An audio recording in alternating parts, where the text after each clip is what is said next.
boys and girls. Today we're going to read one of our favorite books from the beginning of the year, Wemberly Worried. And it was written by Kevin Henkel, and he's the author because he wrote the words. But before we get started, let's get ready to listen. So that means that our eyes are watching, our ears are listening, our voices are quiet, and our bodies are calm. So give yourself a hug so that you know that your body can be calm. All right, let's go.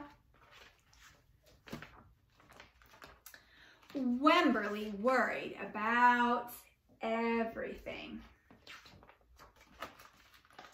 Big things, little things, and things in between.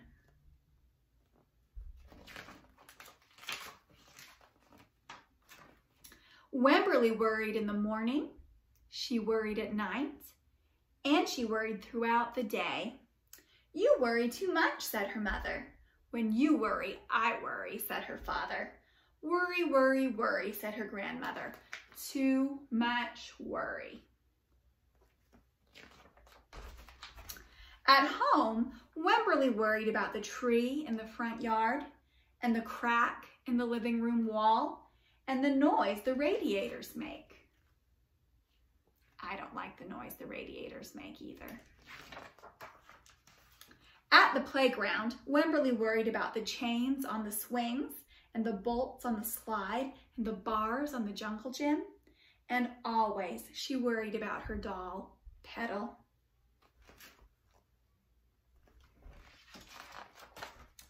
"Don't worry," said her mother. "Don't worry," said her father.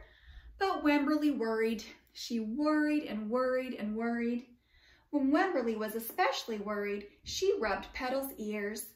Wemberly worried that if she didn't stop worrying, Petal would have no ears left at all. Oh no.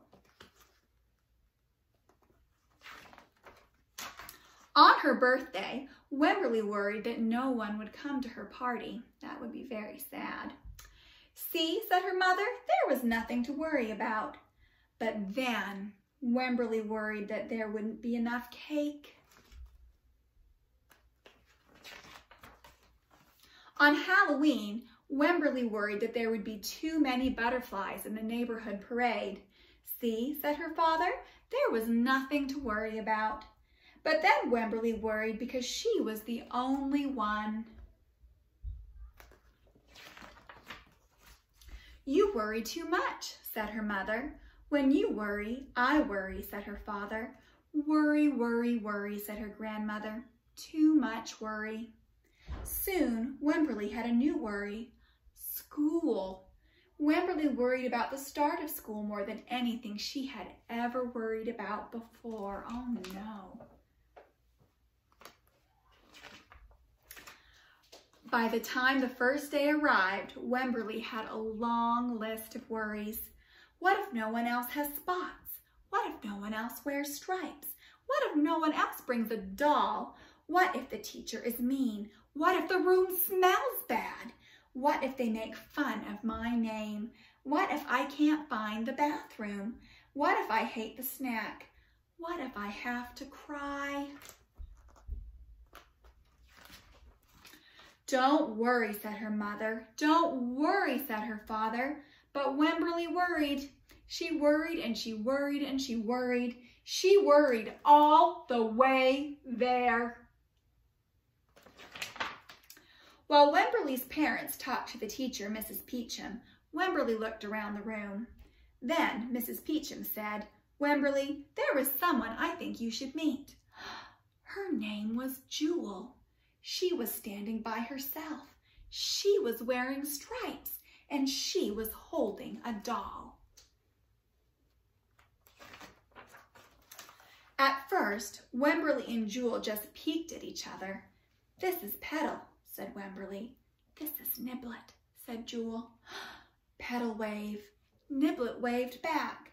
"Hi," said Petal. "Hi," said Niblet.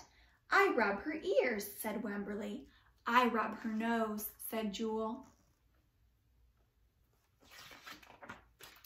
Throughout the morning, Wemberly and Jewel sat side by side and played together whenever they could. Petal and Niblet sat side by side too. Wemberly worried, but no more than usual, and sometimes even less. Before Wemberly knew it, it was time to go home. "Come back tomorrow," called Mrs. Peachum as the students walked out the door. Wemberly turned and smiled and waved. "I will," she said. "Don't worry." The end. And now she's at home dancing with her family. So boys and girls, at the beginning of the year, we read this book to help us come up with some ideas to help us be happy at school when we were adjusting to coming to school for the first time. But now we're not at school right now, are we? And things are a little bit different again. But we can still use some of the things that we learned from Wemberly now that we're at home. So if we're missing school and maybe we're worried about our friends or wanting to talk to our teacher, there are some things we can do. So our friends aren't with us at home, and maybe our teacher isn't with us at home, but our families are with us at home. So you can talk to your mom or your dad, or maybe your grandma or your grandpa, or brothers or sisters or cousins or aunts, whoever is taking care of you. Those are people that love you, so go and talk to them and give them a hug. And just like Wemberly had Petal, you can find a toy or a stuffed animal at home that makes you feel better, and you can hug it or rub it or carry it in your pocket or whatever you need to do to help you feel better.